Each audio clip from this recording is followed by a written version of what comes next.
Good evening and welcome back to Newsworthy. I'm Hannah Flahan. And I'm Twyla Hunt. We have a host of interesting, completely true stories for you tonight, so stay tuned.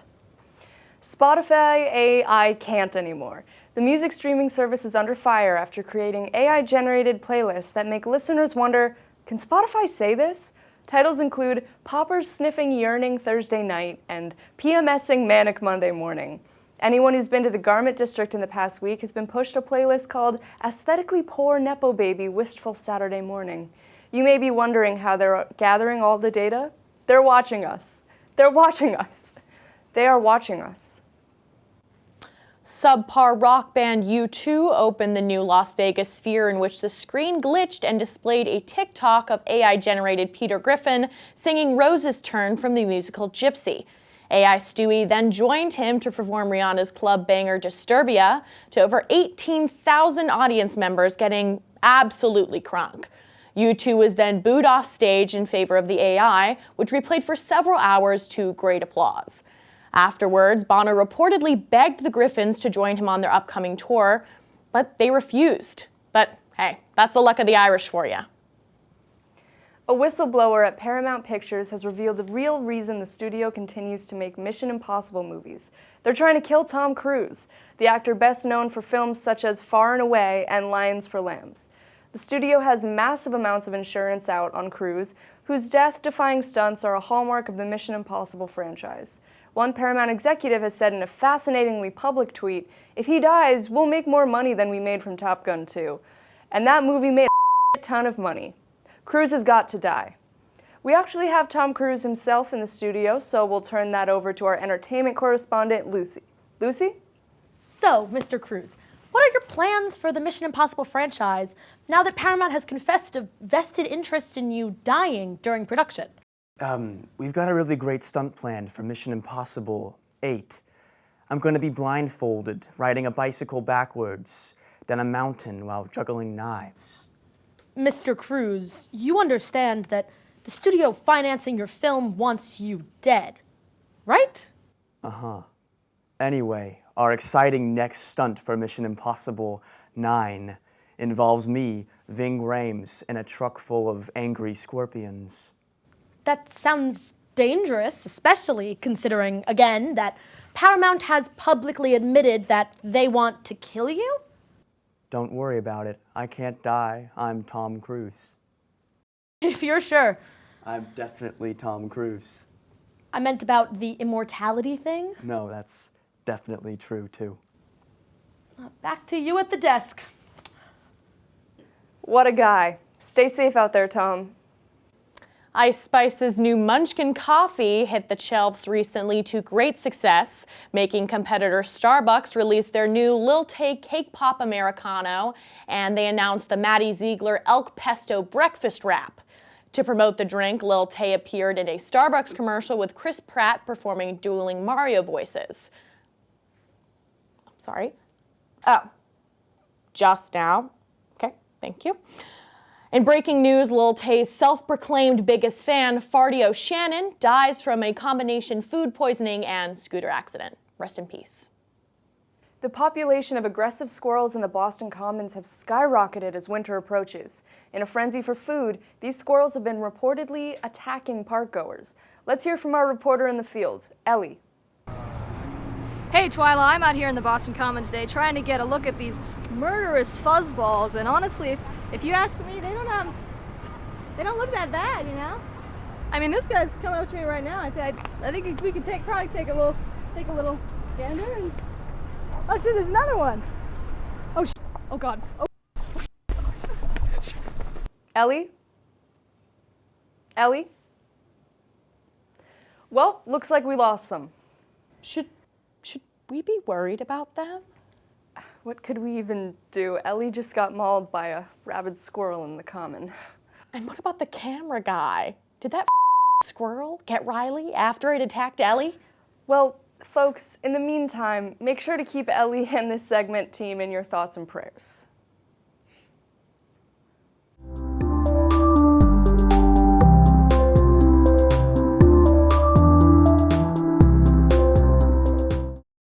Welcome back to Newsworthy. Our next story is brought in by the champ of the day, Ellie.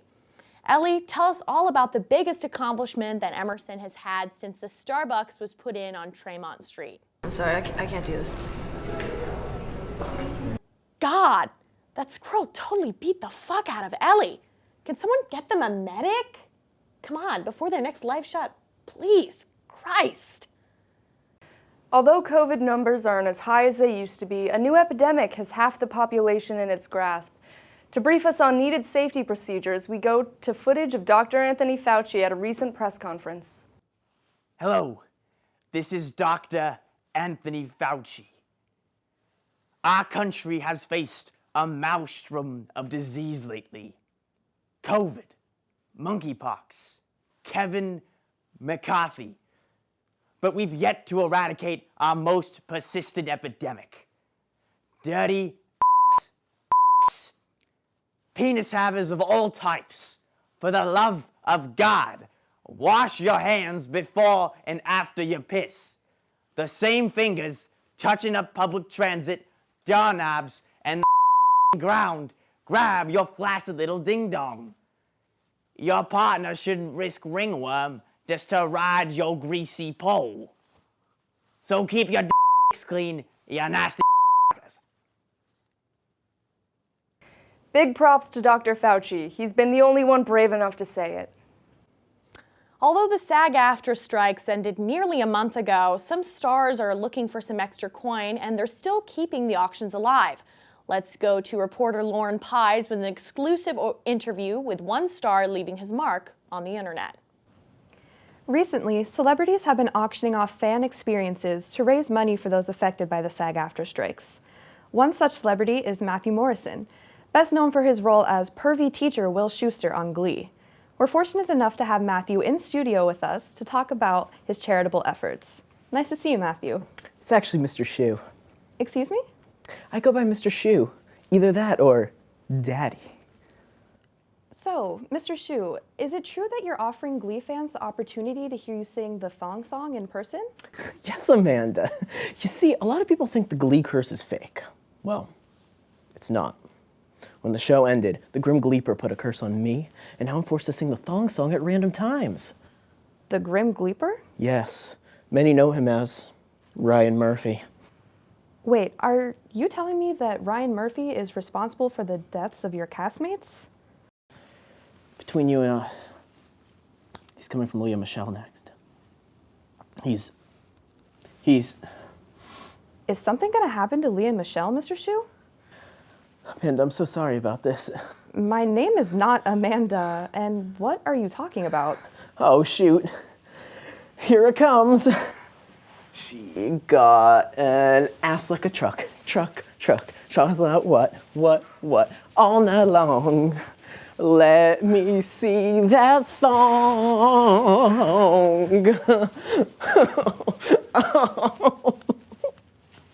Oh, join the dark side, Amanda. No, thanks. Anyways, thank you to our guest, Matthew Morrison. Please bid him on so he can go away. Curse you, Grim Gleeper! Back to you at the desk. Well, that was a disgusting display. Honestly, I'm gonna have to take a step out after that one. I feel sick. Take it away, Twyla. Okay, stick with us. We'll be right back after the break.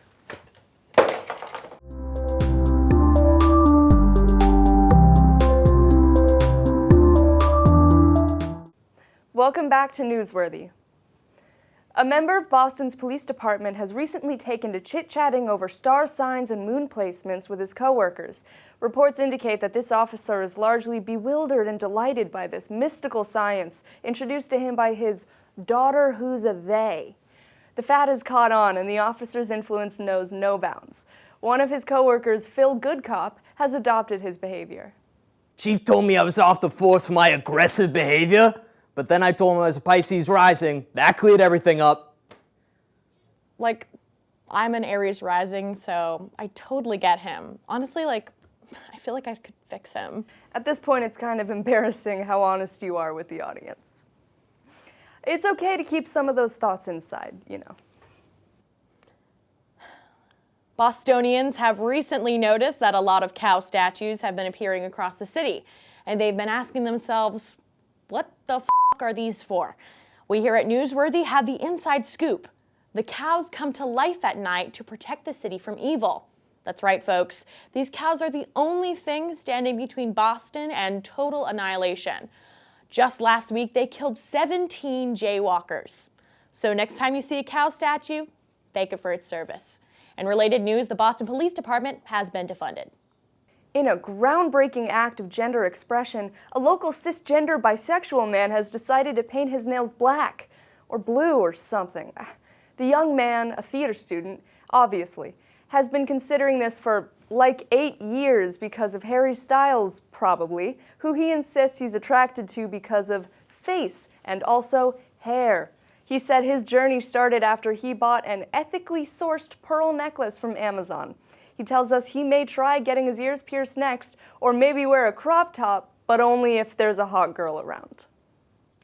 Today's top story, the freshman lanyard spinning epidemic has taken a toll on the entire Emerson community. Let's go to Ellie in the field. Here at Emerson College campus, we have faced a recent crisis of freshmen reportedly being seen swinging their lanyards.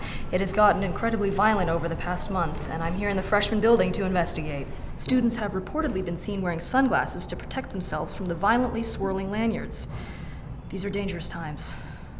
In the meantime, we suggest that you hold your loved ones close, stay alert, and protect any vital arteries.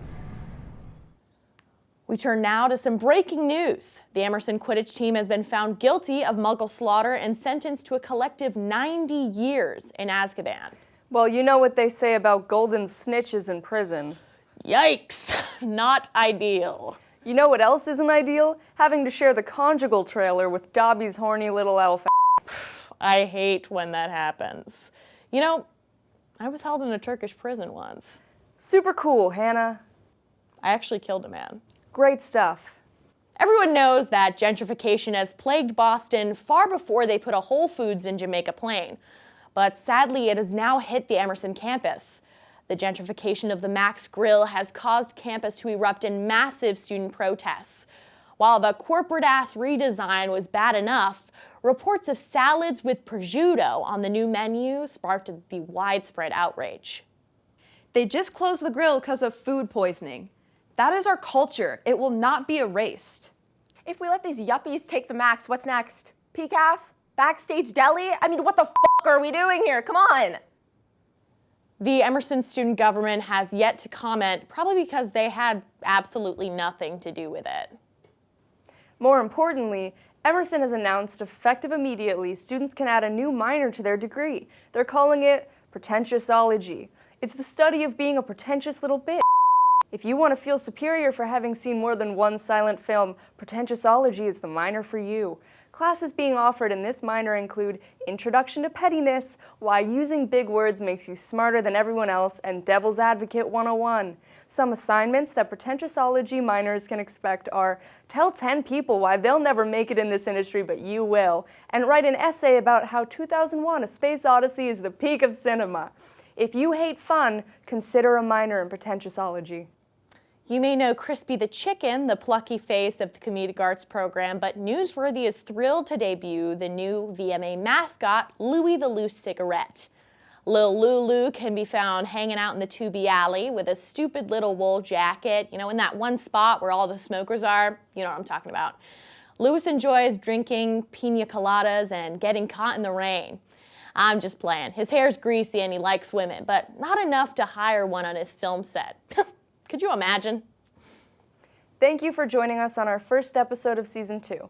If you want to see more of our cute faces, make sure to follow us on Instagram and TikTok at news__worthy. And remember, any story can be news, but not every story can be newsworthy.